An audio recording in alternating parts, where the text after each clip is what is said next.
Welcome, race fans. Qualifying just wrapped up. Joining me today, Nick Massey, doing the producer duties for Dave.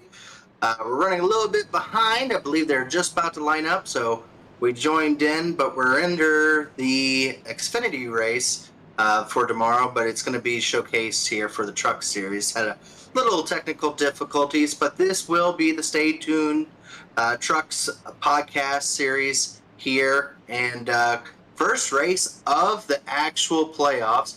Looks like we will be going green this time by up front. Trey Eitzen able to get the pole over William White, and we'll go a little bit into depth a little bit later on. But we're about to go green where the racing gets good and the good gets racing. We are underway, and Eitzen able to get out to a really good start here. And as drivers were telling me, this will be for the first 10 laps or so, very draft happy, where people will be up on top of each other. Plus, we had full field almost, 34 trucks able to start tonight's race. So, going to be an interesting one. As we said, this is the first race of the playoffs here. So, our top 14 drivers in points able to get in are going to be racing to narrow it down to 4 drivers. After 3 races. This is the first of 3 here at Las Vegas Motor Speedway. Going to be 90 laps tonight, no stages, but these drivers are going to be out there going hard. A lot on the line for them. 4 sets of tires for them, 3 in the pits. So they have a few opportunities to take tires, as drivers were telling me earlier on. First 10 laps is almost full throttle, and then after that, it becomes an attrition race with those tires. So you're going to see a lot of comers and goers here. And for the first 10 laps, I do believe you're not going to see a leader get all too far away from a big pack of trucks behind him. As you see right there, the 77 of Eitzen has his teammate of the 55 of Fuller. Now, if you see drivers with blue highlights on the number, those are the ones that are in on the playoffs right now. So the drivers with blue numbers in the boxes are the drivers that are currently racing to try to be one of those that narrows down to the final 4. How that works is either the top 4 in points, or if you win and you complete the majority of the playoff races, but if you win, you automatically lock yourself off into that playoff. So you're going to see a lot of drivers maybe just try to get that win tonight and not have to worry about the next 2 races here. Or you may have drivers looking to focus on some point scoring here. So you see right there, Dustin Dewar racing against Andrew Hardcastle in the 22 truck. Dustin Dewar able to get into the playoffs with his amazing run that he had at Talladega. Able to get himself in through the cutoff line there. So now he's playing with house money, trying to work his way up. As you see up here front, looks like Chad Frankfield, who is not in the playoffs, but right on the back bumper of the 55 of Fuller. That was very close. That was almost a big one there, but Fuller able to barely clear himself in front of Chad Frankfield in that 15 truck. Chad Frankfield not really racing for points, but he is around a lot of playoff drivers right now. Chad Frankfield's going to take a look to the inside now. Fuller going into turn number 3, able to get underneath, and he full throttles it and able to clear himself. Again, drivers are in a different mindset. 55 said, here you go, I'm more concerned about the tires. The 15, well known for being one of those that is all about being full throttle as much as possible. Just goes ahead and takes that second place. Now has his eyes set on the leader there of the 77 of Eitzen. Now it looks like our first top 10 drivers are single file here. As we get closer and closer to that point where drivers believe tires were going to be an issue, you're going to start seeing these drivers starting to lift and maybe a little bit of gapping starting to occur out on the racetrack. We do appreciate Nick Massey doing the producing work here tonight, doing a wonderful job. So if there is an issue, we will try to do our best of being able to produce like we normally do. Nick is giving it his first shot here, and he's getting a really good race to be able to showcase it, because right now we have a battle for the lead there. The 15 underneath the 77 of Eitzen at the line. The 15 able to lead it. So the first lead change of the race on lap 9 goes to Chad Frankenfield as he throws it in. Once again, 77 trying to side draft the side of that 15 and slow him down as much as possible. Both of those drivers in the front have nothing in their mind but a victory here tonight. The ones behind them have a little bit more on the line here. And as we stated, this is the first race of the playoffs here at Las Vegas. After this, they go to the Worldwide Technology race, and then they go over to, I believe it is, Richmond. So got a couple flat short tracks coming up here after this race. So drivers that maybe feel a little bit more confident in their mile-and-a-half package, looking to try to capitalize and get some points their way. As I saw a little bumps going on all through the pack here, but up front here, Chad Frankenfield still side by side with Fuller. This is the best battle on track. 55 was kind of egging Chad on to go up there and start racing really hard, and you see it now. The 15 starting to lose a little bit of speed here. The 55 easily able to get around now. The 19 of Wadsworth is going to try to see if he can find a way. A little bobble from him going into turn 3. It's going to allow him to slip up the racetrack, and now underneath him is the 12 of No Guard. Jeff Frankenfield started in the 11th position up there to the 3rd, one of our fastest movers, but we'll see how fast that continues to happen if he is able to retain those spots, or if he truly burnt up his stuff there early on. We're 12 laps in, green flag so far this entire event. Right now, Eitzen leading Fuller over Chad Frankenfield. Wadsworth and Norgard still battling. Right behind them, William White, who started in the 2nd position, in the 6th position now. Chris Wright, the overall season, regular season winner, now finds himself up to the 7th position. Andrew Hardcastle, 8th. And the final 2 positions in the top 10, Dustin Dewar and Tommy Ryan, one of our newer drivers there, Ryan, running in the 10th position. So that's our top 10 right now as they run. Still side by side is going right around that 6th position, as William White now trying to get underneath the 12 truck. Chris Wright trying to see if he can be able to follow one of those trucks past. He doesn't quite know which one has the advantage right now, but right now looks like William White has his nose out front, throws it into turn number 1, able to get himself clear. He's going to slide up in front of the 12 truck.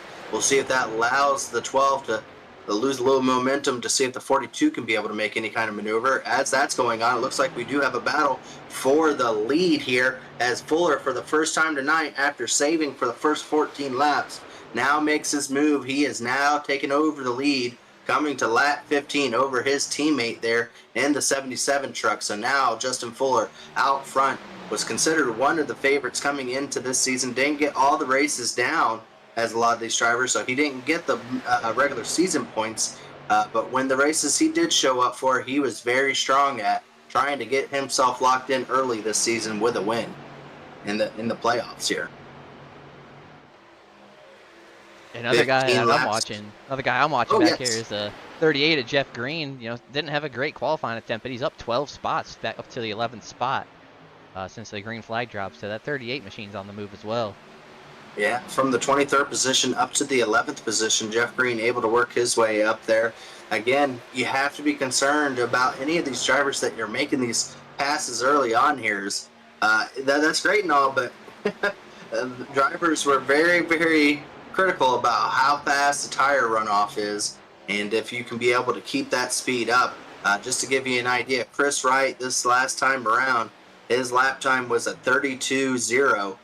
He had qualified at a 30.9, so he is already over a second slower than what he was, a little over a second slower. So yeah, they are definitely starting to burn those tires up in the truck series here. That's quite a high amount of tire fall off here, but Chris Wright now right in front of the 22 of Hardcastle, who is starting to get a little bit of a run on the 42 here. So maybe Chris Wright not doing as good of a job saving the tires as some other. looks like we do have a battle starting with William White there. It's starting to form with Wadsworth. Wadsworth able to duck in front of him, but now Wadsworth trying to put the pressure on Chad Frankenfield. This is a battle for the third position. Wadsworth running that higher line in turns 3 and 4, trying to get the momentum his way to catch the back of Chad Frankenfield. Chad lost that battle with Eidson and then settled behind Fuller and has not really fallen back, so Chad Frankenfield able to kind of keep a consistent pace here, but now is trying to make sure the 19 does not have an easy run-up.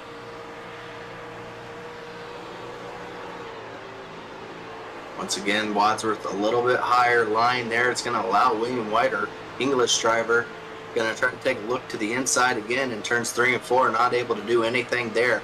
As here they come, 20 laps down already, as it is starting to fly by here fairly quickly. As we've been green flag, and these drivers have been pretty patient out here, I would have to say, Chris. Or Nick, sorry. I always say Nick, Chris. I don't know why I do that, but yeah, I would say good so. racing out here. And it's definitely starting to single file out. I think these guys are definitely being conscious of their tire saving efforts here, which I feel like we don't really talk about in the trucks a lot, given the lower horsepower on throttle time, but it's definitely playing an effect here. As you mentioned, lap times dropping off about a second already.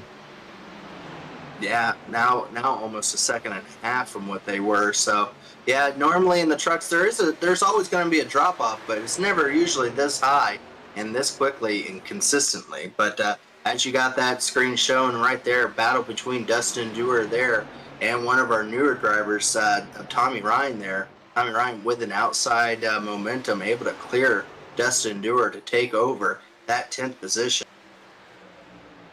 No, 8th position, I'm sorry. Right behind him, Andrew Hardcastle kind of sliding back. We saw him behind Chris Wright, now has lost a couple positions, and he's got a fast charger, like you stated earlier there, Jeff Green in the 38 truck, starting to really work his way through here, trying to find a way into the top 10. All he has to do is pass Andrew Hardcastle, and he'll be already in the top 10 at pretty early stage on for how far back he qualified. A driver that I'm really surprised is running as far back as he is and not making a statement early on. Ethan Burrell back there in the 37 right behind Jeff Green. A beautiful paint job for him tonight as he's got some old Alta colors there, almost like a Jeff Gordon rainbow color there. Having a decent run. I mean, he qualified in the 9th position, now back there in 12th, and normally you would associate Ethan Burrell, the mile halves, as a really contender, as he's going to give a helpful push to Jeff Green here. Has not made his name just yet tonight, but someone that we're going to have to keep an eye on, wouldn't you believe, here, Nick? Yeah, I would say so, especially given how fast he's moving through the field. I think, pit stop and re-rack the field. I think, Jeff Green will be right in the battle for top 5. Well, as we stated here, folks, it is the first race of the playoffs. We do have 14 drivers. The drivers were kind of racked up in a points based off of wins and their regular season standings. Chris Wright came into the playoffs with the biggest margin of plus 25 over the based number that was given out. So he had the best chances as far as points-wise to try to make his way in, running right now in that 7th position. But right now, it is still, that's not a lot. 25 points is the difference between the last guy coming in 14th in points and the guy that came in the top seed 25 points ahead and first. That's the difference between first and last coming in. So this first race is very crucial for these guys to try to go about getting some points their way, getting some momentum, and getting themselves based off a really good start in the playoffs, considering that we have a couple of really difficult tracks after this, of Gateway and Richmond, where, yeah, as you can imagine, short tracks and flat tracks, we're bound to see some beating and banging when we come across those two. So definitely having a race like this where maybe you have a little bit of spacing, maybe a little bit of known driving and maybe having some consistency your way can really be able to really point you in the right direction once this playoff starts. But real quickly here, we got a battle. Jeff Green starting to lose a little bit of time here. Is dropping back now. He lost the position right there to the 70 of Jesse Racimus there. So Jeff Green now backs down to the 13th position as Ethan Burrell works his way up, as well as the 11 there underneath Jeff Green. That's Jonathan Cutlip trying to work his way up there as well. Started in the 17th position, now trying to find his way up towards the front.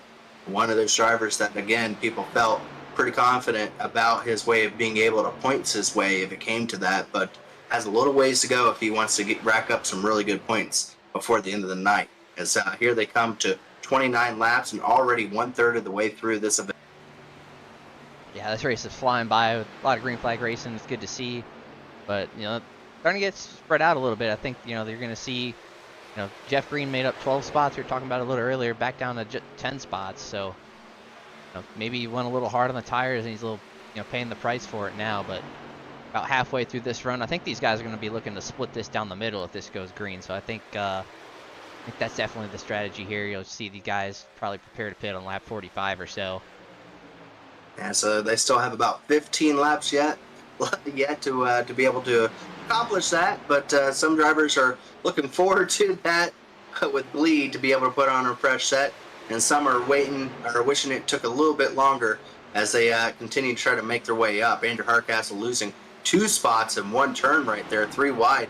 It's Jeff Green and Jonathan Cutlip able to get around the 22 truck as he continues to slide backwards, and now going to be fought with by the 88 truck there. That is Trey Holmes trying to look away around. One driver really now, I kind of bit myself or put my foot in my mouth. I said we didn't heard anything of Ethan Burrell, and now all of a sudden he is running some really fast times. He just got around Dustin Dewar there in the 8th position, and now is setting his sights on Chris Wright and starting to catch up to him fairly quickly. One of the fastest drivers out on the track right now is Ethan Burrell. He's already worked his way up, and in approximately about 8 laps, he's already found about 4 positions there. So Ethan Burrell now starting to make a statement here in the 9th position, trying to see if he can knock off a few more. Now taking a look underneath the 42 truck, seeing if he could be able to make a pass here. And luckily for Ethan Burrell, he's got a few trucks he's going to be catching up here fairly quickly, as they are all stuck behind Chad Frankenfield. As Chad Frankenfield's kind of put a little bit of a block there up front. He's backing him up as you see Ethan Burrell now make that pass over Chris Wright. Puts himself up into that 8th position, but he's got a pack in front of him as they are all battling hard with Chad Frankenfield. Oh, that was almost 3 wide. Wadsworth finally able to get around after they had lost almost a 1.5 seconds to the lead from when the battle initially started, and Chad Frankenfield still kind of stacking them up a little bit behind. Yeah, I'm curious to see Ethan. You mentioned Ethan. He's running, times equivalent to the leader, maybe a 10th or 2 better. The problem with that is, though, he's almost 3 seconds behind the leader with this pack that you mentioned right in front of him. So he's going to have to work his way through the traffic and make up time on Fuller. So he's got a lot of work to do. So that's one of the balancing things you got to, do with these trucks is, whether you want to save tires and when you actually want to go. The problem is you give up too much on the front end, you're not gonna be able to make it all up on the back end. Well, Nick, it's not uncommon for the truck series here to have some really good races where there's not a lot of cautions, and then we've seen others where we've had over 20 cautions in a single race. So far, our record right now this season for the least amount of cautions is, if you can believe it, at a dirt track where we only had 1 caution. So far, we're beating that. We'll see if that continues on. But so far, with how everything is spaced out, these drivers are probably figuring that this could go green all the way till the end here. And so that may not be good for some. Like Ethan Burrell here probably is okay with not a caution coming out at this very moment, as he's starting to really make a good run here as you're on board with him now, running that bottom lane. So he's got a few trucks right in front of him, but if he really wants to be able to make some gains on the leader there, it's going to be, he's not too far back. He's only about 3 seconds back from the leader, But he's going to lose a little bit of time trying to get around this traffic, and you have to wonder if he's got the ability to be able to get up there and battle with the leaders if we don't have a caution, or is this going to be the Fuller and Eitzen show up the front? Yeah, especially because it looks like right now, too. I mean, Ethan might have a little bit better tires, a little bit better truck than these guys, but it looks like it's just so hard to pass. It looks like these guys are able to kind of put it on the high line and kind of use that as a defensive line. You know, you really need all the track to get out of the corner if you're running the bottom.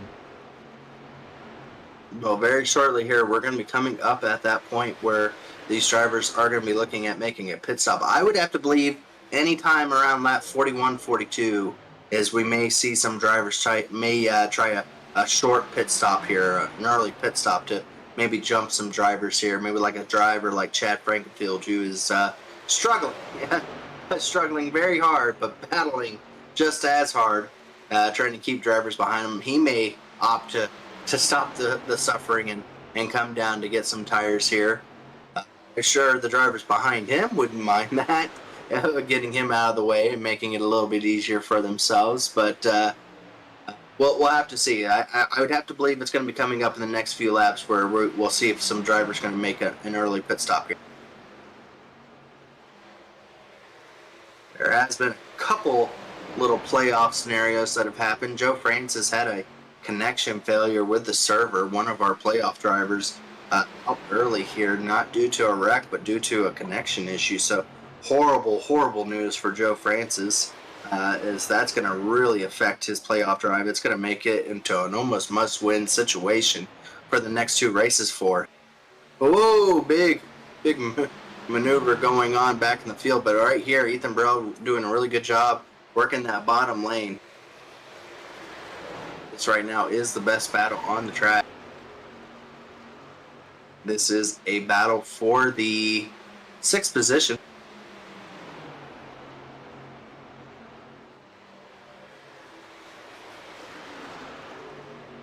Ethan Burrell right now underneath the 43 truck of William White. William started in that 2nd position, kind of been running in that position since the start, kind of settled into that 5th, 6th position spot. Now trying to keep the previous champion of a couple seasons ago of Ethan Burrell behind him. It was the 7 almost made a little contact with Chad Frankenfield right in front of him. That's now Ryan is looking to get underneath Chad Frankenfield, threw it in underneath Chad and able to clear himself. So now another spot lost by Chad Frankenfield, and that is to Tommy Ryan there. Wadsworth was behind Chad Frankenfield for a while, lost about 1.5 seconds to the leaders. Once he got around, Chad Frankenfield has kind of evened out in that 3rd position, and you see Chad Frankenfield stacked him up, and now that group that was behind Chad Frankenfield finds himself 3.5 seconds behind the leader. So 7 really quickly wanting to make that a non-issue, as here we go, right around the spot I was saying. Round 43, we'd see some early pitters here. Very surprising to see Ethan Burrell going down pit road. Has really nothing to lose as he's not racing for any championship here. But I thought with how well he was running there at the long run, he might have decided to stay out and have that advantage. But maybe he sees how hard it is to pass here and decides he'd rather be in front of Chad Frankenfield now rather than later. So he's going to make a short pit here. Chad Frankenfield still out on the racetrack running in that 5th position. We'll have to keep an eye on, see when all the pit stops cycle out, how big of an advantage pitting now was versus pitting a little bit later on to see if that helped Ethan Burrell be able to get in front of this pack.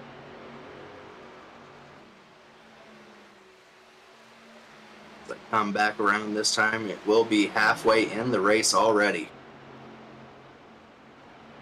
See 11 there underneath the 70. This is a battle for the 9th position. Oh, the 88 is going to almost give a tap to the 11. I don't think he was meaning to have that big of a run on the 11, and he had to get out of it, or he was going to end up spinning Jonathan Cutlip out there. So we do have drivers starting to announce that they are going to be coming down pit road, so we'll keep an eye on some of the drivers to see who's coming down now, but a couple of them announcing it. William White's coming down pit road. He's starting to slow down. Looks like the 12 of Leighton Norgard also coming down pit road. Oh, he was Did he make close. it? I think he made it, but man, that was really close. He almost overshot his stall or the pit road entry there.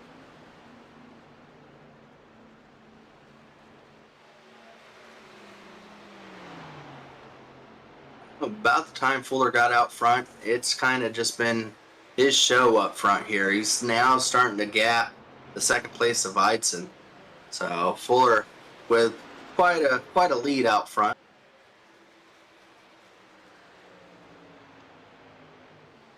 Pit stops are underway. More and more drivers are starting to go down pit road here.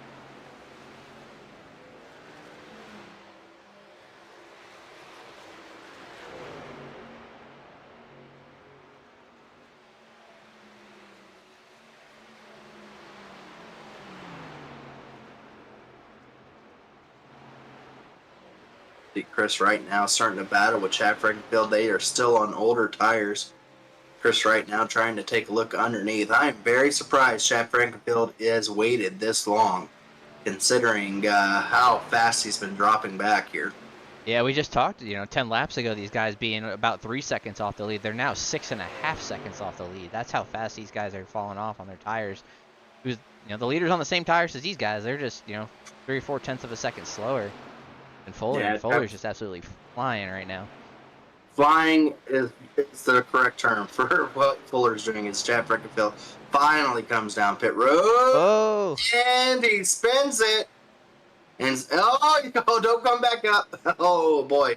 Oh, that really that's gonna be the end of the night for Chad Frankenfield of any hopes of a top 5 for sure. As wow, drivers with fresh tires are trying to work around slower traffic. On screen right there, they were trying to get around that 13 truck, which I don't think is a 13. I'm trying to see who that is, but they were trying to get around there. Do you see who that is there? I believe that is the 30 of O'Rourke. Oh, okay. You got a Haley Deegan scheme on there. He locks it up going down pit road. Chris Wright's going down pit road now. I think he just went out and led a lap as our leaders had gone down. So with this all shaking up, we'll kind of get an idea. I think Ethan Burrell was able to get the lead, actually, from pitting that early. Up front here, yeah, Ethan Burrell with about a half-second lead over Fuller, but with about 6 or 7 laps older tires. So I don't think it's going to be too much longer before Fuller can get back up to him. But that definitely shows how much tires were advantage, because I believe he was about 3.5, almost 4 seconds behind Fuller when he came down pit road, and now he finds himself in front of him. That was a huge advantage, just waiting those extra 4 or 5 laps to pit. But Fuller, those tires should be good enough to get Ethan relatively quick here. Yeah, he's already 2 tenths behind and catching much quicker. I think he might even get him in this turn, going into turn number 1. This is now the battle for the lead as it's all shaken out. And now underneath Ethan Burrell, Fuller goes. Going into turn number 3 here, Fuller is able to clear himself and put him back out front on lap 51 here. And we pretty much have a whole new top 6 or 7 or so, I believe, in the way, sport pitters and the way that whole pit cycle changed. Because we were talking about, Chad Frankenfield, Chris Wright, Ethan Burrell. I mean, Ethan Burrell's still up here, but those guys aren't even in the top 10. You see Chad back there in 15th with the issues on pit entry. Chris is back there in 14th. So, those guys have some work to do, staying out a little longer and taking the new tires later in the run. Yeah, we'll see how it all shapes up here, because those drivers that have stayed out are on older tires, and it will start to eat away at them, as we've seen how big of a tire difference makes out here. I do believe they will be slower for the entire run unless if a caution comes out. That's pretty much what all the drivers that have just pitted earlier are hoping for, is a caution to kind of get them the advantage of being ahead, because if not, they're going to be behind on speed all the way until the end of this race, if not. So we'll have to see how it is. While everything is going on, we're going to go ahead and go to a commercial break with a TA services ad.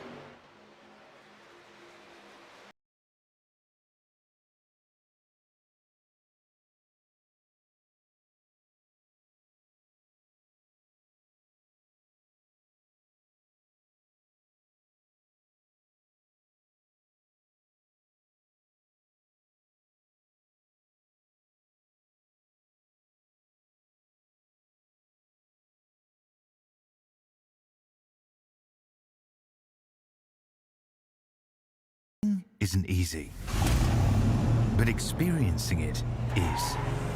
iRacing puts you in the driver's seat with the industry's leading sim racing game. Drive on laser scan replicas of the greatest racing circuits from around the world.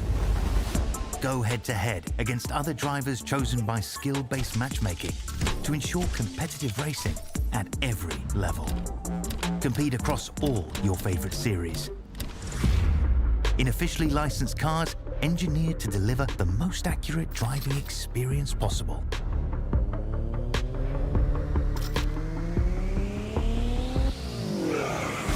Join a race or host your own with players from across the globe. Race against the computer or in a league with friends. Feel the thrill behind the wheel. Visit iRacing.com.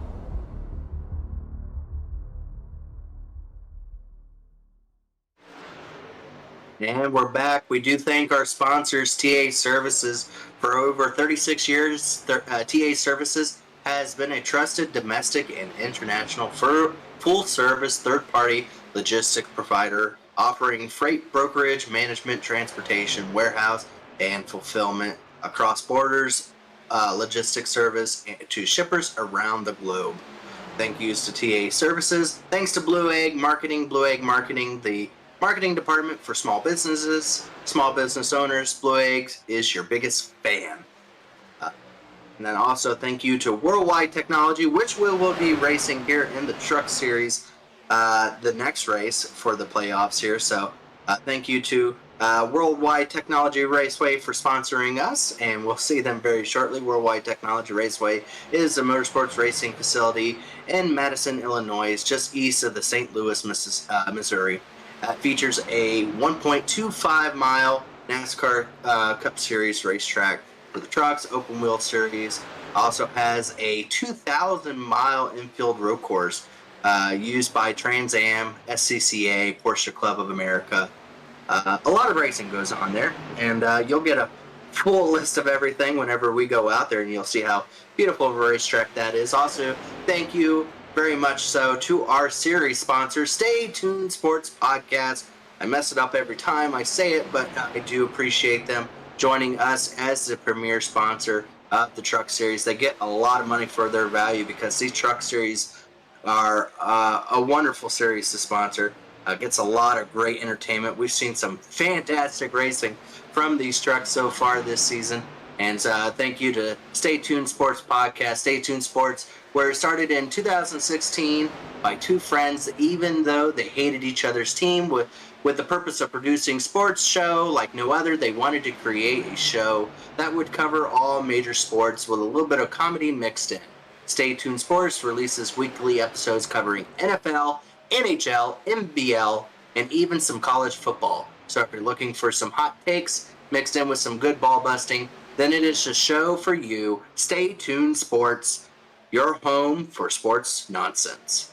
So thank you to all of them. Thank you to Nick for doing the broadcast with me tonight and being able to produce. I don't think anybody here tonight, other than them knowing that we're on the Xfinity site, I guess, the Xfinity broadcasting key, would know anything different than how good a broadcast you've been doing so far. So definitely some flying colors that we've been able to have going on here today with Nick doing the broadcast with me. But we do miss Dave, and we look forward to seeing him a little later on. We'll have him for the next race at Worldwide Technology, so we look forward to that. As racing is going on up here, Fuller still in front of his teammate there of Heitzen, but not by much. Heitzen has done a really good job of just kind of staying within just a little peak of the lead there.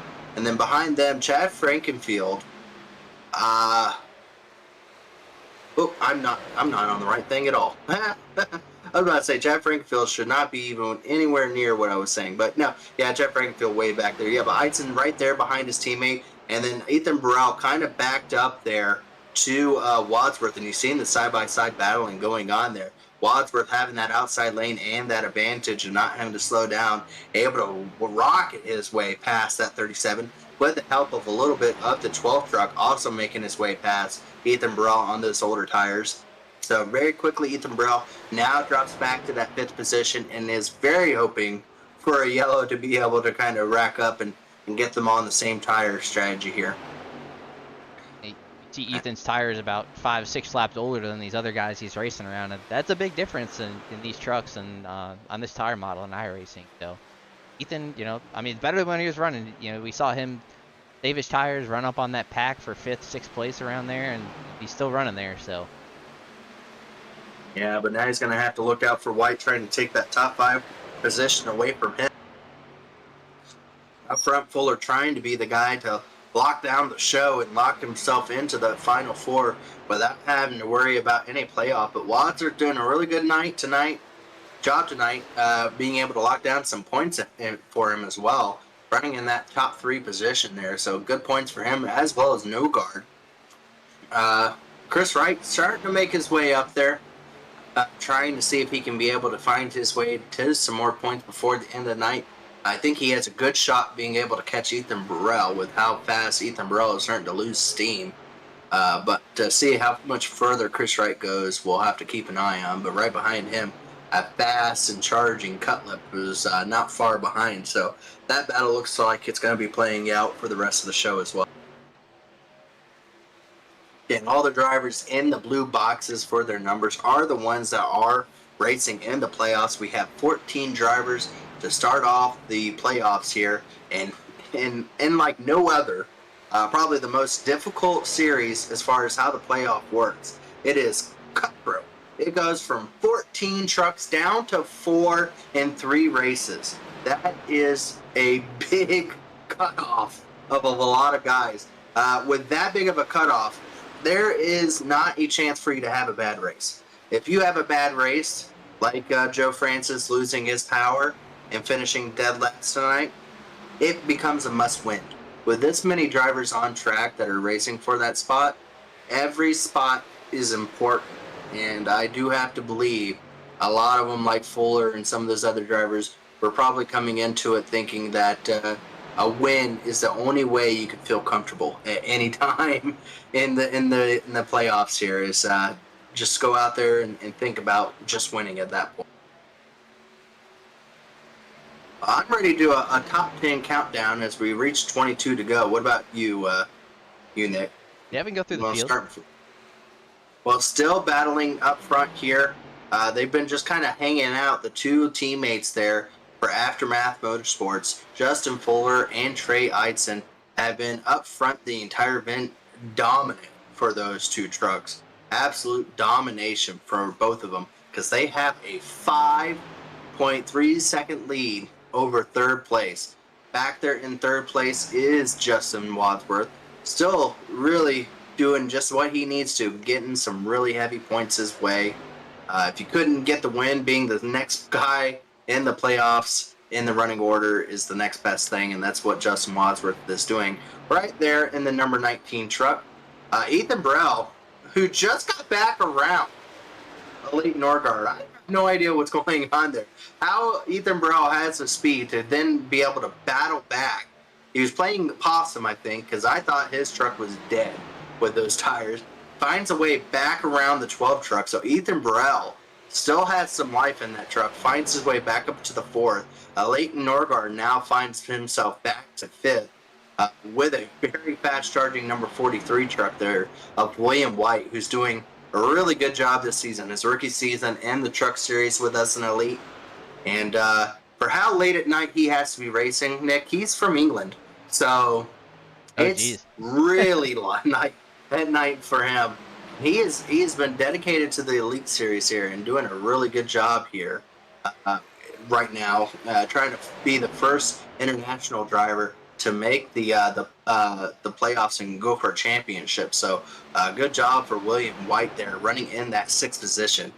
Right behind him, we go from White to Wright, and that's going to go to Chris right there in the 7th position, our regular season champion.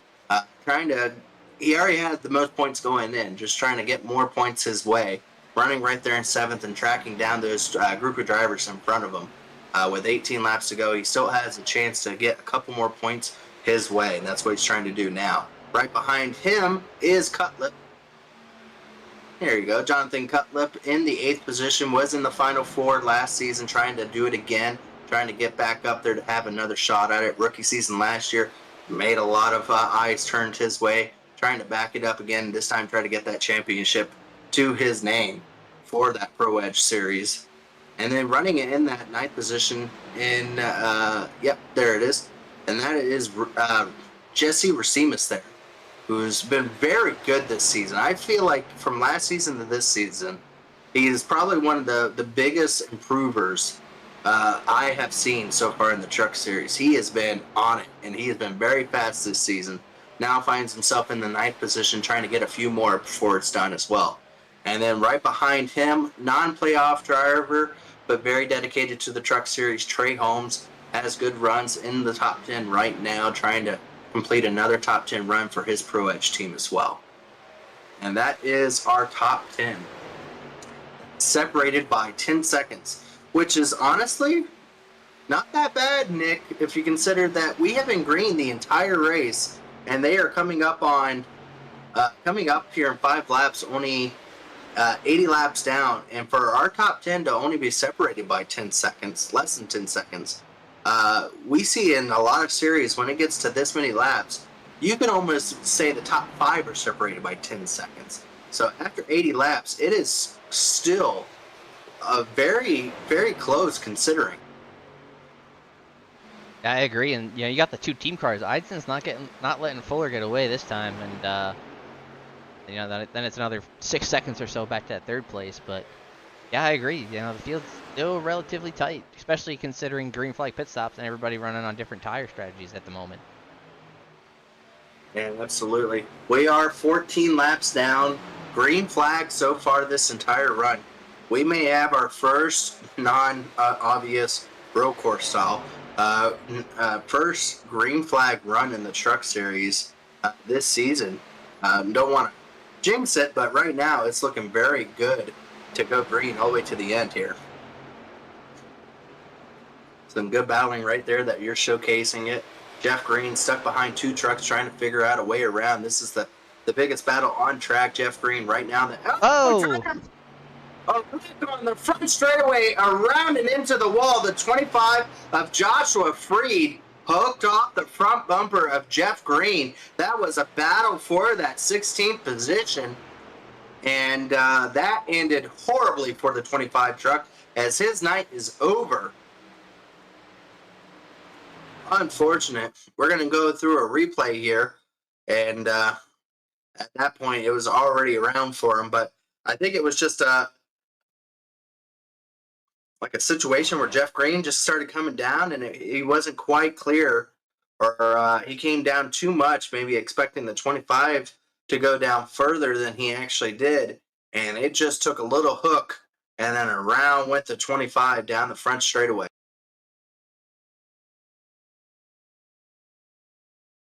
Yeah, hard hit for the 25. Yeah, I don't think anybody else hits him. No, but he didn't need to. It was over for him. And we jinxed it.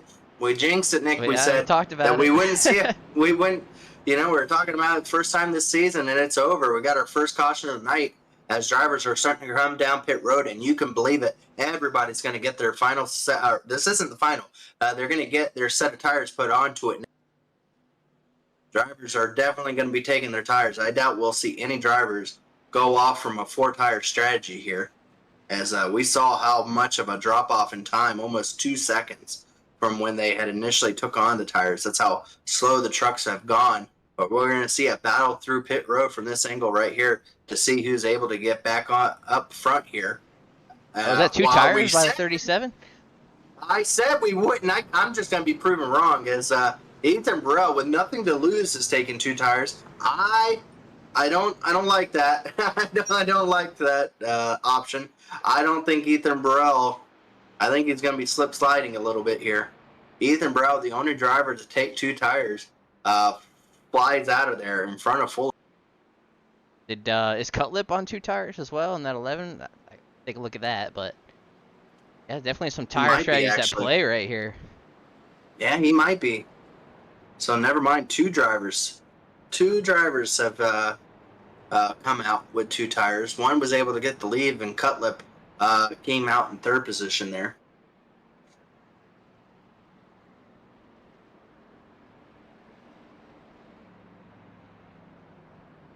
Oh, it is going to get crazy here. We said that these drivers could go full throttle for 10 laps and no further than that. That's when the tires start to burn off.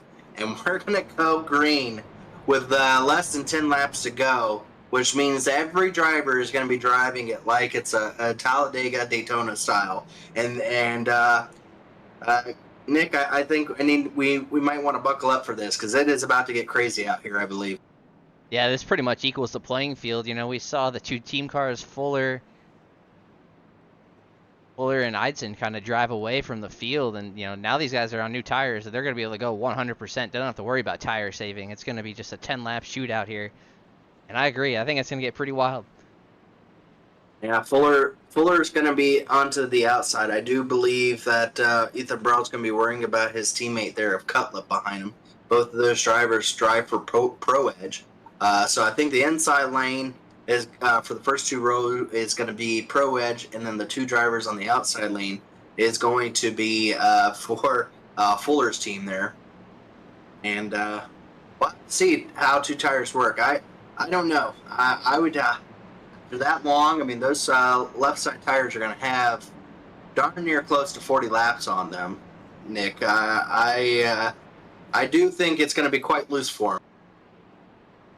Yeah, I think he's going to have his hands full here. Him and Cutlip both, I think, especially starting on the bottom. I think it's going to be tough to hold off those 4 tires for 9 laps here. I think that's a long time to be asking. You're asking your tires to hang on. Any driver with a blue number on them, their palms have to be a little sweaty right here because they know what's about to come from this. It's about to get really crazy, and they've had 80 laps already to this point where it was green flag.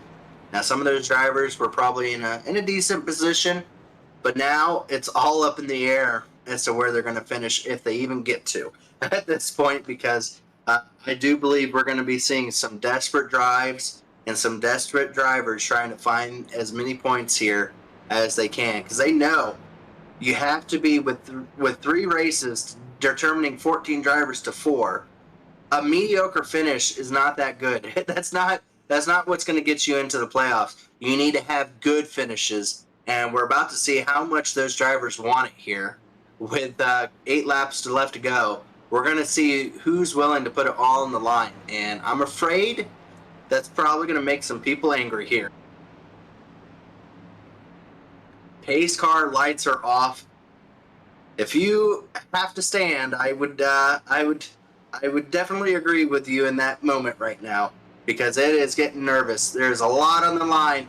This is a shot at being able to get yourself in the Final 4 here. As here they come to the restart line. Ethan Burrell will lead it here. And they're green and they're out. They're going underway here, as it looks like the Pro Edge drivers timed it really well here. Ethan Burrell up front. It looks like Cutlip able to get clear of the 55. He jumps up in front of him. The 55 all over the back bumper of the 11 truck. 19 of Wadsworth trying to find his way. We might have a 3 wide. We do. Wadsworth underneath Ethan Burrell. 3 wide going into turn number 3. Cutlip able to clear himself. But now it looks like the 37 and 19 able to get sideways. The 55 into the back of the 11. The 11 into the wall. 37 around. The 55 around. 55 of Fuller spinning down the front straightaway with Ethan Burrell, Cutlip into the wall. We have another caution, and we have a big mix-up up the front here now.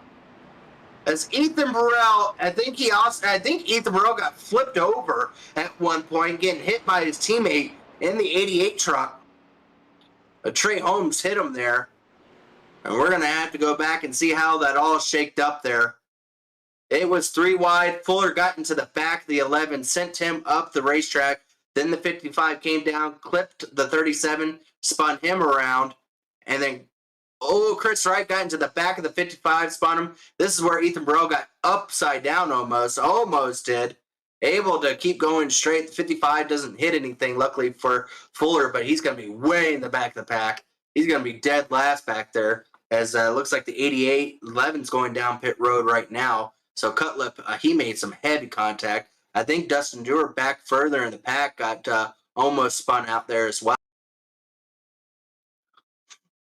Oh, you see Chad Frankenfield getting taken into the inside down pit road there.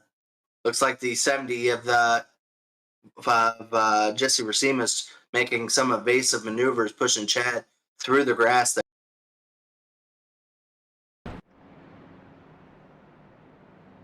Huge crash there. We'll have to see who's left standing out of that one with no damage. Looks like Chris Wright was able to work his way through. Norgard, Racimas going through the grass. Yeah, absolutely. It's luckily there was no drivers in blue that are going to be out. Depends on how bad Cutlip is. I think Cutlip definitely got the worst situation out of any driver that's in the playoffs, because he did get quite a bit of damage from hitting that outside wall when Fuller got into the back of him. Fuller just got spun around. I think he's coming down pit road to get a fresh set of tires, because why not at this point? He's already going to be found all the way in the back. But we said it, 2 tires was going to be a little bit iffy there, but I didn't think it was going to be like that. We said it might be loose, but getting a bumper to the back end of you will definitely make you loose. So I will take 50% credit on that. We were correct. 2 tires is loose. Just little, colons around it saying if you get hit from behind. So unfortunate for Cutlip and the 37, as they both 2 tire strategy is going to cause them to find themselves all the way in the back. And very quickly, the top 10 is quite different already at this point. Before the initial caution, the very first caution of the night has occurred. So already a lot of craziness. Now we find ourselves with Justin Wadsworth with a shot at being able to win this with 4 set of tires on his truck. Is going to be leading this event. And I would have to believe this kind of opens the door to everybody. Everyone in the top 10 just saw the leader of the majority of the race just get sent to the back of the field, essentially, with being spun out, as well as Ethan Burrell, as well as Cutlip. A lot of drivers that were running up at the front now find theyselves in the back, and I do have to believe the craziness has just begun, because I do think now drivers feel like if they're running in the top 5, they just got the door open for them to have a shot at being able to win this. Oh boy, Nick. Well, pace car's light's gonna be off here, but we still have time for some more cautions, I think. Yeah, I think so. You saw those guys pushing real hard right there, trying to bump draft and push the truck in front of them to the lead, and I think we're gonna see the same thing here. I wouldn't expect anything different, especially when it's a automatic lock for some of these guys making the next round. Absolutely. Pace car lights are off. They're going to be going double file here. We'll be going green with 3 laps to go. It's going to be a normal 3 lap. So there is still a chance for some green-white checkers if caution comes out. We really hope not, because a lot of these drivers are hoping to be able to kind of find their way back up there and maybe just have a decent finish, if anything. But we'll still have to see. 2 drivers are going to have to try to work their way up. 2 of them that I had said earlier on in the show were a lot of people's favorites of being able to advance into the Final 4, and that was Jonathan Cutlip and Fuller. They both find themselves 28th and 29th right now in the race. With 3 laps to go, their shot at a top 10 is completely gone. Their only hopes is to get as many points to help them out as much as possible, but both of those drivers definitely need something to happen up here to try to get a little bit of help to them before the end of the night. The pace car is coming down. It is about to get very crazy up here, as here we come to 3 laps to go. A lot of drivers trying to go for their first win in their elite season history. As green flag is out, it looks like Watts are able to get out in front of Trey Eidson there. Trey Eidson able to duck underneath the 19 truck. And here we go, going into turns number 3 and 4. Trey Eidson now trying to look to the outside of the 19 and does do so. The 77 does not have anything to lose tonight. He has nothing to gain or lose. He is just trying to go out for a victory, but Wadsworth trying to lock down a playoff spot, as well as the other drivers in blue. Coming out of turn 4, side by side, a little beating and banging here. 4 wide behind them. It is getting crazy out there as caution is out. I did not see where the caution came. I did see it was about to start coming because we were 4 wide at one point down the front straightaway. But maybe Ethan Burrell back there again? I'm trying to see who exactly had caused that caution. Yeah, we'll take a look back at the wireless replay cam here. See what we got. I didn't see anything either. It must have been pretty far back there. Yeah, here's the 37 of Ethan Burrell. Right in front of him is the 41. That's Frank Fody. Oh, it looks like the 41 got out of shape. Ethan got out of the gas, and the 95 just didn't see it. Yeah, Robert Hills turns the 37 around. That is the most anticlimactic caution, considering how crazy things were shaping up there.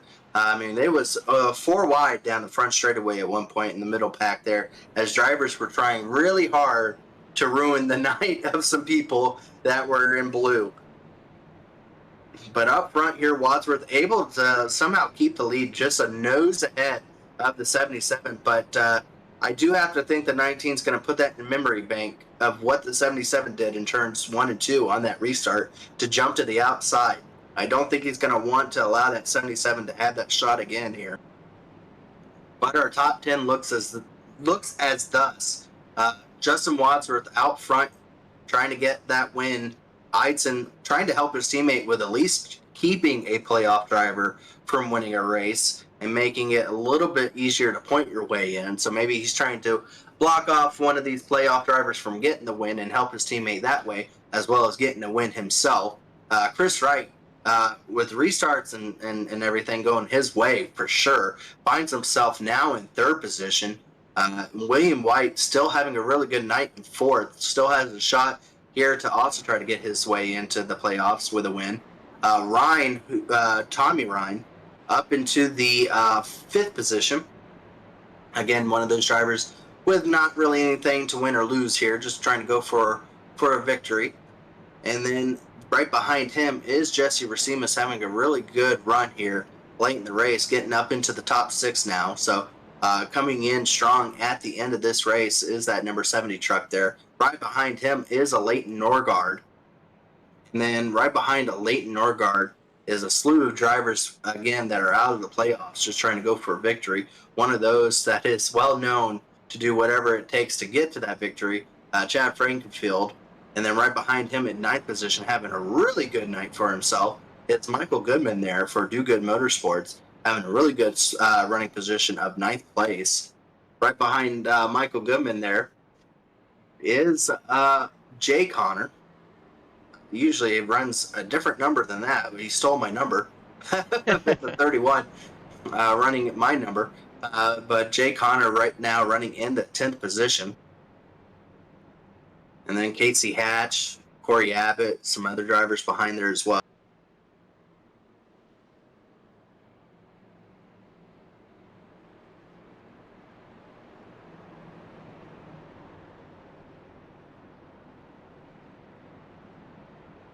I do believe the pace car lights will be off this time around.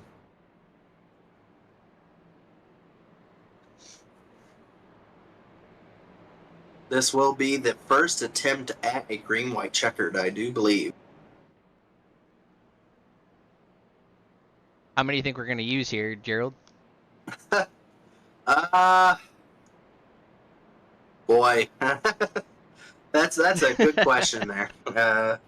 I'm hoping not too many of them. I'm hoping we can get to the white flag.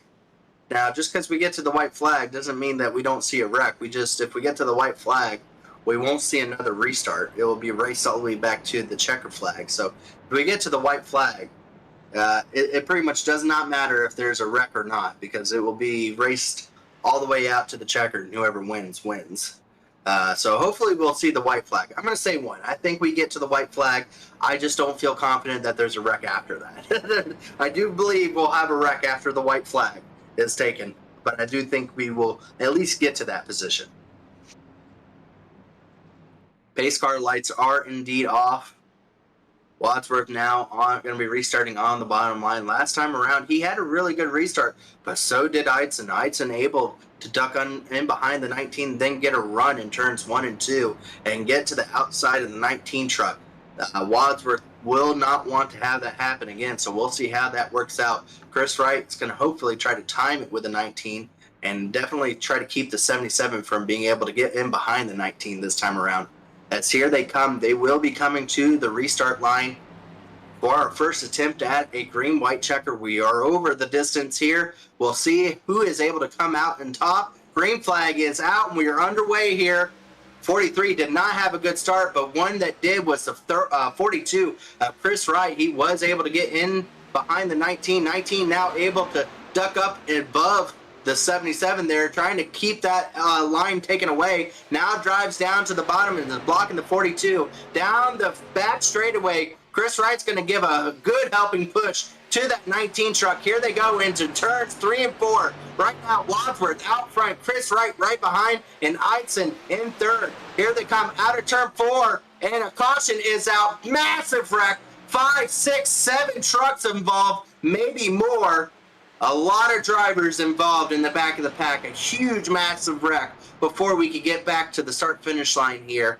Oh, they were about 100 to 200 feet away from the start-finish line when that caution happened. It just happened right out of turn 4, and it was a massive pileup. Oh, boy. And there was a bunch of drivers, I believe, in blue that got involved in that. I think it all started with the 14 truck there of Casey Hatch. Got into the back of Michael Goodman there, and then a little bit of a stack up there. I think he just gets completely turned around there. Jeff Green. Yeah, Jeff Green hard involved. Corey Abbott. Dustin Dewar gets a lot of contact from that as well. Fuller gets a little bit more of it. Someone lost their front bumper up there. I think Dustin Dewar gets hit back into the wall again, so hard contact for Jeff Green and Dustin Dewar. Both of those do good motorsports trucks. Did not need that happening to them, as they are going to have a ton of damage on their trucks. You're seeing there Sam Batweld. He gets hooked. See Corey Abbott there in the orange there. Oh, Sam Batwell gets smacked again. Hosak's in that. Frank Fody. Bunch of drivers. I think Frank Fody blew his engine on that one as well. We'll get a list of drivers that are going to be out from that. But do have to believe a few drivers are probably not going to be able to return after that for sure. We were so close from getting to that start-finish line. They're going to rack it back up here again. Chris Wright was probably feeling fairly confident where he was located at to be able to make another run at Justin Wadsworth. Gave him a very healthy shove down that back straightaway, cleared both of them over the 77, but I do feel he was setting up a really good position between him and Wadsworth. Yeah, that caution is not what these top guys wanted to see. They wanted to just race this thing out. They don't want to have another attempt here. Arnie, the flagman, had the white flag in hand, was waving it, but they didn't get there. No, just a little bit too late there. I think Casey Hatch is out of the event. Jeff Green is still on pit road trying to get some repairs done. He had pretty hard contact with Corey Abbott to that outside wall, so both of those guys are going to be still on pit road, I believe. You see Jeff Green now on track there, but he had quite a bit of front bumper damage. Now, drivers that this does help kind of a little bit. Fuller now works his way up from 27th up to 20th, but I think he got a little bit involved. Cutlip up to 22nd. I think it's more of a situation. It didn't really help them gaining a lot of points. It may have just hurt some other people, and that's you kind of want the pain to go around if you're having a bad day to affect other drivers as well.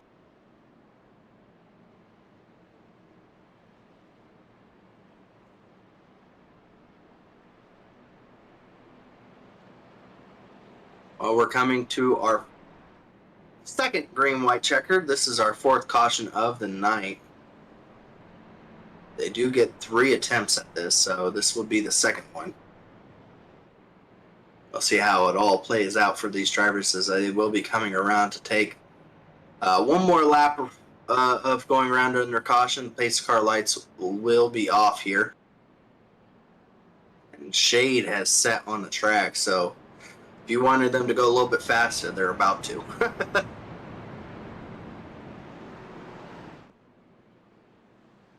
The drivers are starting to line back up here. Now Chris Wright's going to have to try to get a good restart like he did now on the outside lane there. Trey Eidson now has that bottom lane to try to follow the 19 truck along. And Walter, to his credit there, Nick, he was doing a really good job of putting the blocks on the runs that were coming. And to his credit, he was able to get it done. It would have been interesting to see how it would have played out there, but I mean, that's what you got to do on a track like this, where with new tires, it's full throttle. Yeah, I agree, and see if he's able to do it again here. He got a great start last time, was able to clear for the lead and then make all the blocks that he needed to do. See if he's going to be able to do it again here. I would keep an eye on that 77. He's been up front all night. He doesn't want to throw this thing away either. He like you said, he's all here just for trophies. He doesn't care about the playoff guys. He's not points racing. He's just here for trophies. So I'd keep an eye on him. Absolutely. Pace car is going to go down. Will this be the final time? Will we be able to get back to the start-finish line to get the white flag, or will the flagman have the yellow flag again? They come to the restart line. Green flag is out. Chris Wright does not have a good start. The 77 does, as well as Wadsworth. The 77 will have a run. I don't think he will be able to do anything with that run until they at least get to the back straightaway here. Now the 19's going to have to figure out if he can still be able to put on a massive block here. Down the back straightaway, 19 goes down low. The 77 now tucks to the outside. It's going to go side by side into turn number 3. The 19 down low. The 77 running a higher lane. Here they come out of turn 4. The 77 still able to go side by side. At the finish line, they will get to the white flag. So the next lap, it will be the deciding factor. Here comes Chris Wright trying to take it 3 wide. Going into turn number 1 and 2 here. Chris Wright now finds himself behind the 77.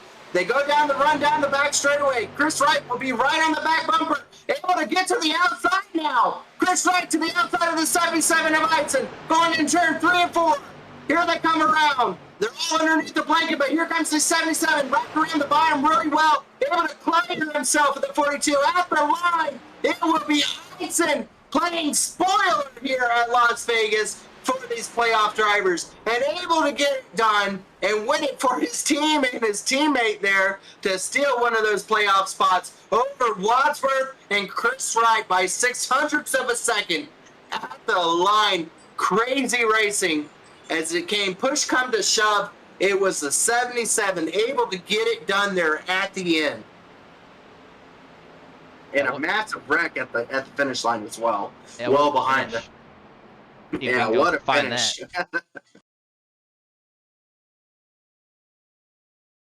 little bit of a wreck back there. You see there the 12 truck, one of the playoff drivers, the 70, also a playoff driver. There goes Chad Frankfield around. Unfortunate for the 70 there of Racimas there went around. Huge wreck. A lot of hard hits. The 31 taking a ton of hard hits. Somebody, flipping up in the catch fence. 55. Everybody trying to get all they can coming to the line. But what a finish. Yeah, we'll find out here as far as where all your favorite drivers. It's just too many trucks around and too many wrecks to really, just massive wreck. Massive wreck. Too many drivers around, too many drivers to figure out where they finished at. We'll have to go over it at the end here. Oh my gosh. Fuller went through that truck there. Oh boy. Crossed the finish line on the guardrail. I think he finished on the guardrail. Yeah, he did. Oh boy. No, you're not taking that truck for any of the other races. Definitely a one-use truck for there, right there for Fuller. Yeah. Wow. Well, let's go through the field here and let's go ahead and do the finishing order here. So that way everyone can see where their favorite driver finished here tonight. What a crazy end to the night.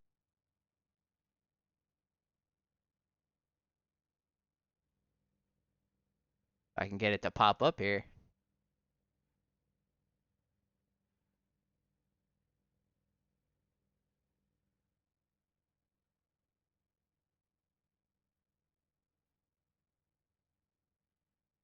Well, no worries, Nick. If you can't get it up there, I can always should be able to read it off to everyone.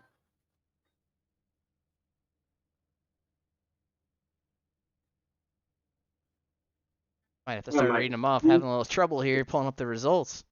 Yeah, no problem. So, yes, out front winning the race here tonight, Trey Eidson able to get it done by 0.062 over Justin Wadsworth. Photos finished there for Wadsworth and Chris Wright for that second place. Wadsworth able to be the top running driver in the playoffs, but unable to get his first victory for the Elite Series. Comes up just short over Trey Eidson. You got the back portion of it there, Nick, but Chris Wright able to get that third position. Tommy Ryan's able to come home with a fourth place. Our English driver coming home in fifth for William White being the third driver in the playoffs to finish in this running order. At the end there, Cody McCorkle having a really good run. Started in 26th, able to finish in the sixth position. So Cody McCorkle having a really good run there at the end. Robert Hill Jr., also one of those drivers to come up at the end there. Right behind him, driver we haven't talked about at all tonight, David Carpenter, able to get the eighth place. David Dunwoody able to come home in ninth, and Michael Goodman finishes out the top 10. So good drive for some of those drivers at the very end there with everything stacking out. None of the drivers, I believe, in the final five spots were playoff drivers, so they just came up at the end there. E.J. O'Rourke coming home in the 11th position. Justin Fuller, we saw him go across the finish line up on the guardrail, but he full sent it, and he passed a lot of drivers there at the very end, able to come home with a 12th place, which is incredible considering how far back he was. It just shows that if there's a wreck at the end, you just full throttle it, and you'll get by it somehow. Brent Jones able to come home in the 13th position. Jesse Racimus in the 14th position. Jonathan Cutlip able to come home in the 15th spot. Frank Fody 16th tonight. Jay Connor 17th. Christopher Paff in the 18th position, and this is where it starts to hurt some people. Leighton Norgard, after running in the top 10 for most of the night, comes home in the 19th position. Andrew Hardcastle also having a good run tonight, finishes in the 20th position. Jeff Green comes home in the 21st position. Sam Batweld in the 22nd. Jeff Ryan in the 23rd position. Corey Abbott, 24th. Chad Frankenfield will come home in 25th. Michael Hossack in 26th. Really bad night for Dustin Dewar there. It's going to finish off in the 27th position. Ethan Burrell, 28th. Casey Hatch, 29th. Trey Holmes, 30th. Joshua Freed, 31st. Joshua Personette in 32nd. Jaden Racimus in 33rd. And Joe France Jr., pretty much in a must-win from here on out, finishes off in the 34th position here tonight. And that is our that is our finishing order for our drivers, first through 34th here. Let's go ahead and see if we can, I'll bring them up here for you. If you don't mind, I'll pull them up into here.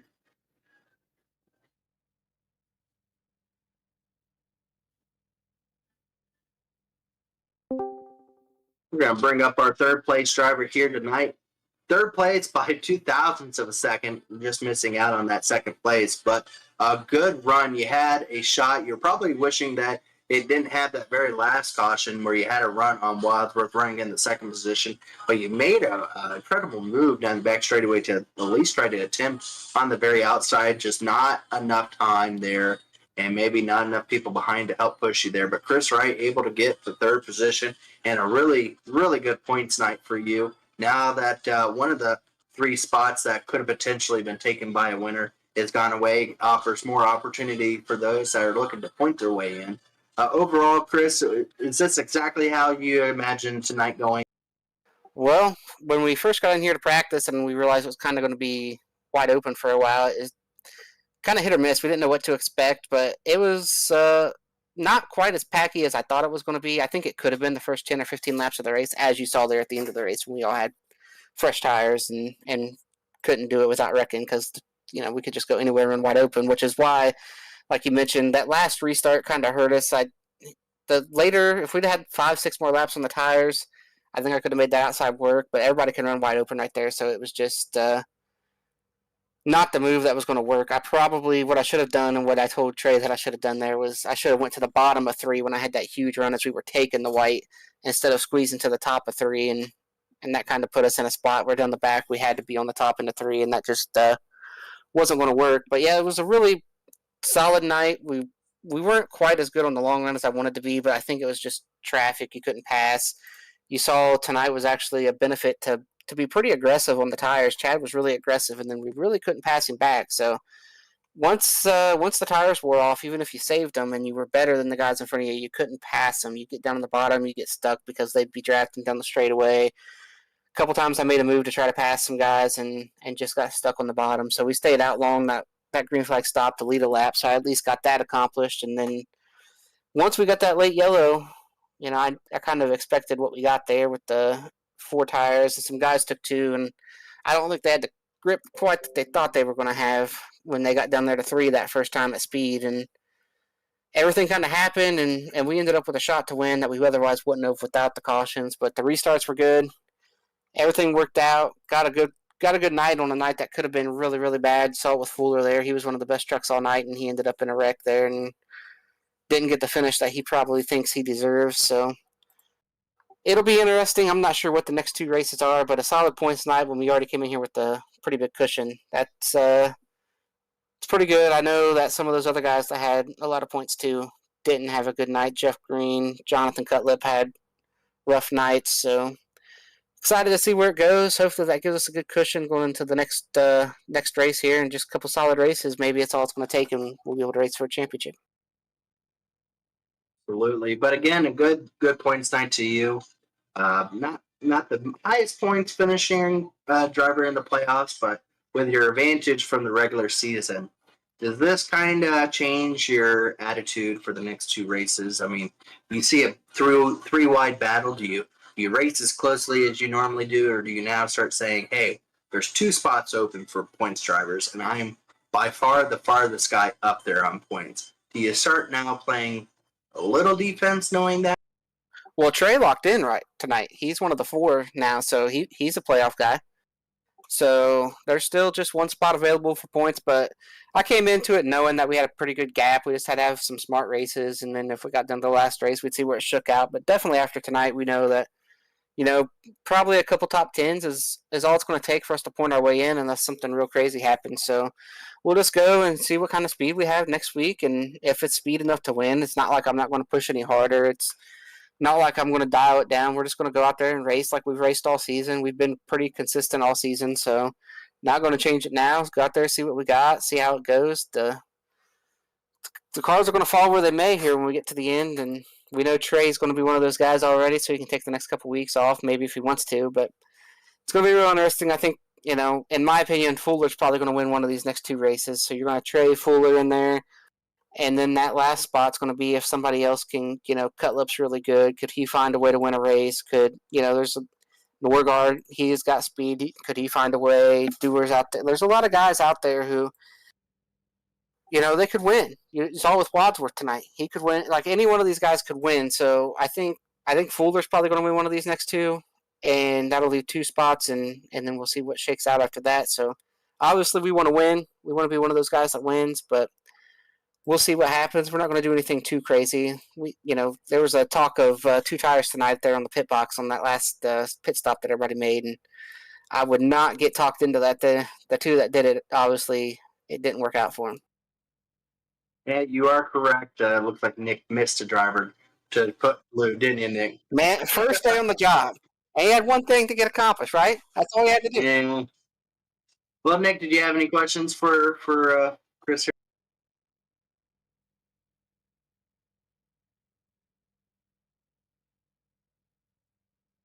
Oh, we're feeling pretty good right now. Swelling's went down. We're good, you know. I'm long-winded.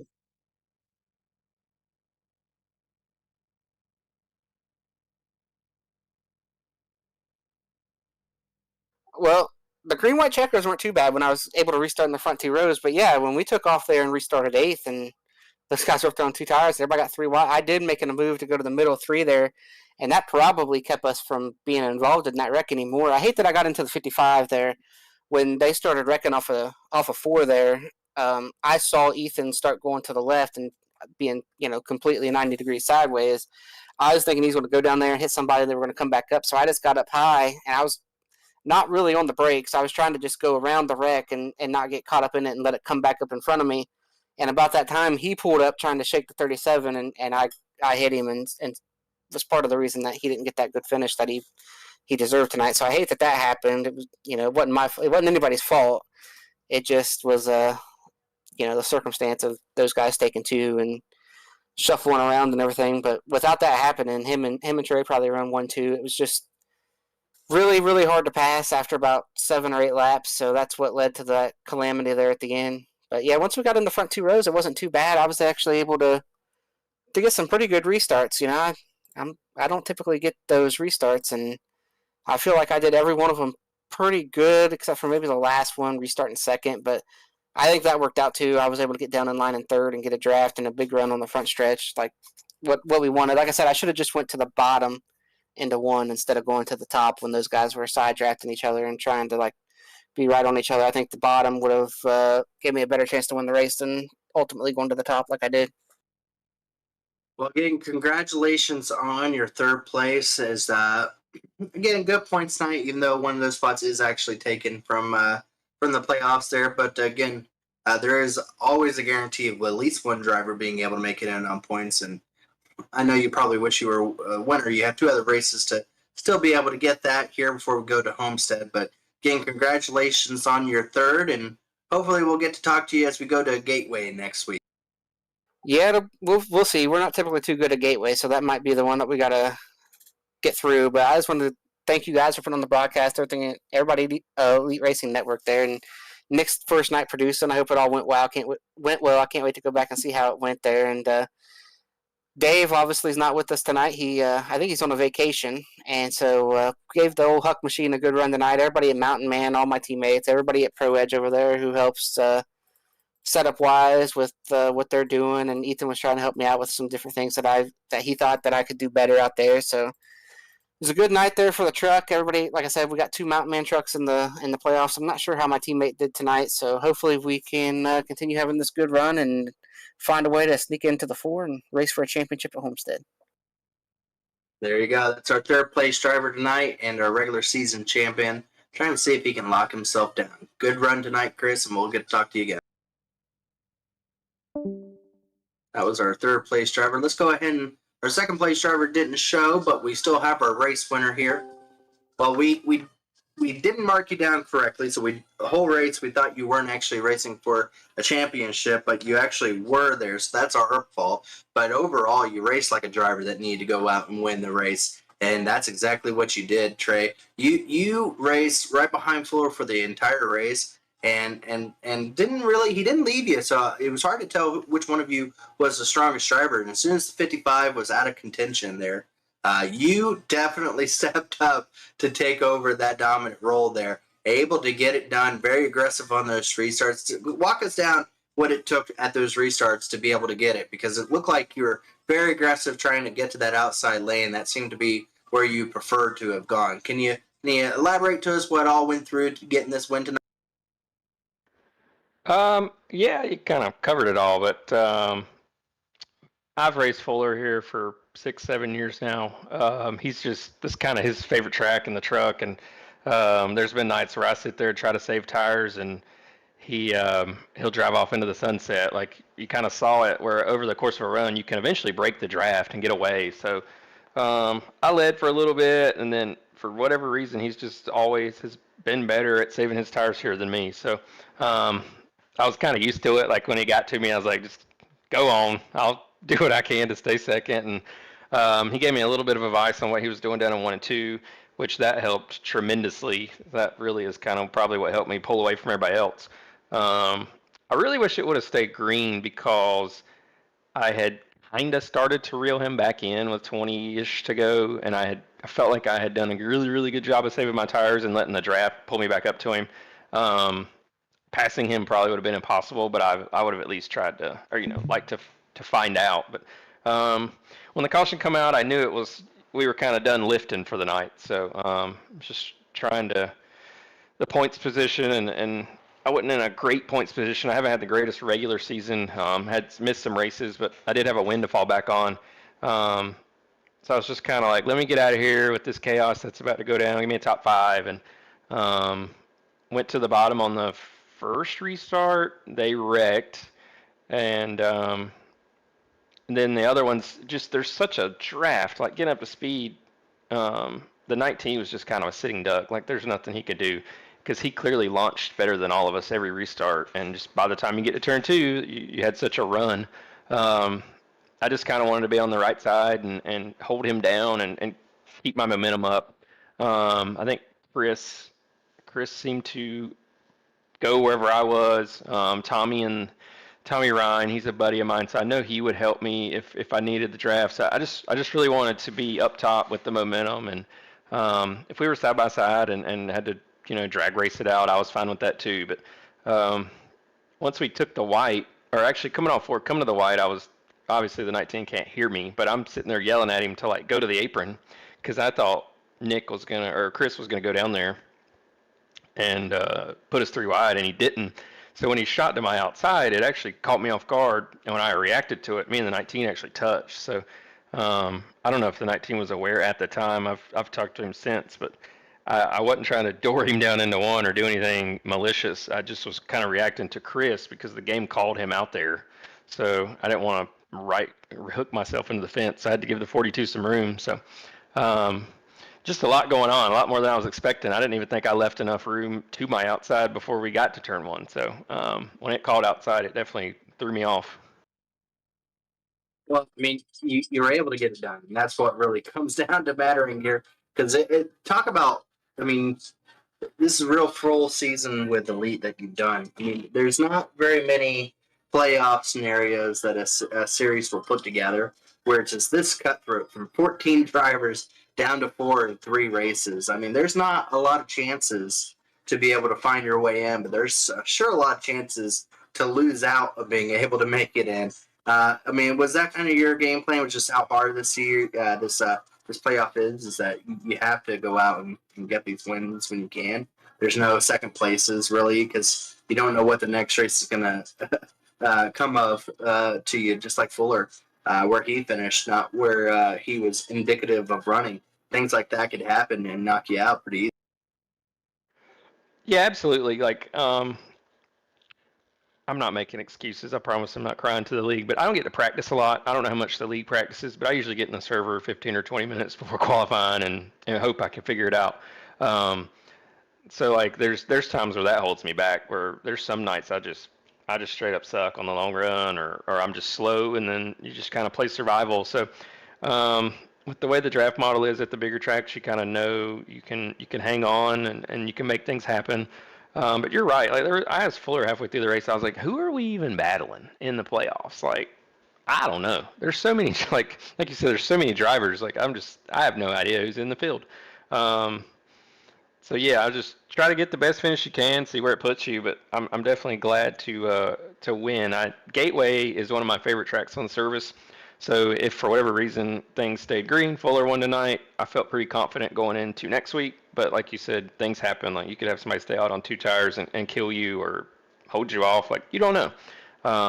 So yeah, Richmond, like the schedule sets up nicely. Homestead, another one of my favorite ones. So I haven't really looked at the playoff format, and so the league just tweeted and said, playoff at Homestead, and I was like, well, that's awesome. That's great. I'm pumped about that. So yeah, winning it's a huge relief. You kind of can, I don't want to say screw around the next 2 weeks or 2 races, but you can definitely, I can switch my strategy up and go for a win or throw a curveball at it while these other guys got to worry about stuff. So definitely unexpected.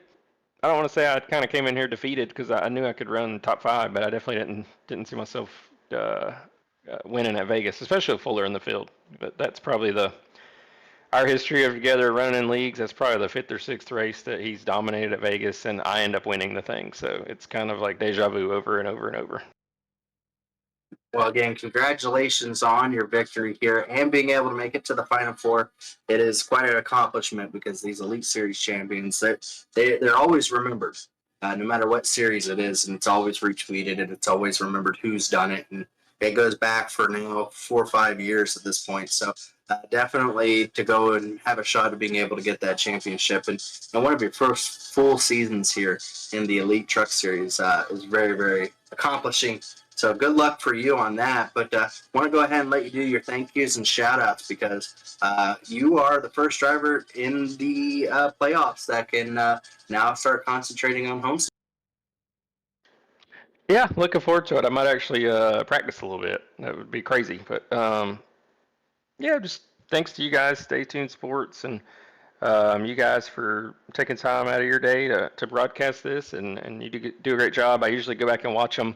I was so pissed after the Xfinity race last Monday. I haven't gone back and watched that one because that felt like a win slipped away. But then racing gods end up handing you one tonight. So it's weird how the cards fall. But thanks to Fuller and EJ and Tommy, both the Ryans, everyone at Aftermath Motorsports, everybody that races. There's a lot of dumb stuff we all do out there on the track sometimes, but there's also a lot of respect. So the times that you get respect, it's appreciated. You always remember it and try to give it back. So appreciate everyone that cut me a break if there was any, and try to do it again tomorrow night.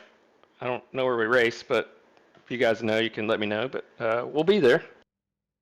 Isn't that Nick? Isn't that Daytona Talladega? I'm not sure. None of us know. We just show up. Well, when you do watch this one back, I apologize that we did not think you were a playoff driver. That was on me. So you're good. I barely squeaked in anyway, so I won't. I believe it's a super speedway. I believe. I know Wednesday night is. I'm pretty sure. I don't do broadcasts for Monday, so that's Nick's thing and Chris Wright's thing. So I leave that to them. But I think you're right. It is a plate track. I'm just not sure which one. Yeah, they're all the same. So push the guy in front of you.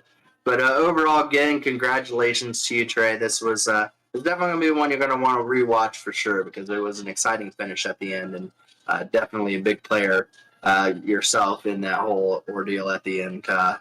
You're going to have a lot to watch, needless to say. But again, congratulations. And we'll see you a couple more times before the championship race comes of it, and then we'll have like a little interview with you before the race that we'll be able to have before the actual championship race. So we'll look forward to being able to talk to you for that. And congratulations on being one of the first of the 4 drivers to go from out of, I believe, 64 drivers that started a little over 64 drivers to start the season. You are the first one to make it to the Final Four. So big accomplishment there. And we look forward to being able to talk about you more in the next coming race. Awesome, man. I appreciate it. When you put it like that, it makes me feel great. So cool. Appreciate it, guys. Again, congratulations. That's Trey Eidson there, able to get it done tonight here in a very, very, very exciting playoff race. So congratulations to him. Congratulations to you, Nick. You did a good job here. Other than putting a blue sticker on the only guy that we didn't do, which was the race winner. Go figure. Literally, out of any of them, Nick, you could have missed putting a blue thumb. It was the guy that won the race. But other than that, I think honestly, you did a really good job there, Nick. I appreciate it. Yeah, it was fun and went well. A couple little hiccups, but we'll get there. But yeah, of course, the one guy I missed with the blue label there ends up being the winner and in contention at the end. But no, we'll get there. It was a fun race, great finish. Maybe we'll be back to do a couple more on the producing side of things. Enjoyed it. Absolutely. We appreciate everyone joining in tonight. You can join us again for the next race that will be at Worldwide Racing Technology. That's one of our sponsors. So very exciting to be able to go to a track that has a lot of meaning to Elite and to be able to go up to a playoff race. And congratulations again to Trey there being able to lock himself in. We appreciate everyone tuning in. We can't wait to be able to come back and showcase more of this Truck Series season as it all is starting to play off and it gets tighter and tighter as it comes to the end of this all. So we appreciate y'all. We hope you have a wonderful night, and we'll have it fun again next Sunday, won't we? I don't know if you're joining me, but I'll have fun. Yes, sir. All right. Appreciate it. Thank you, everyone. Have a wonderful night.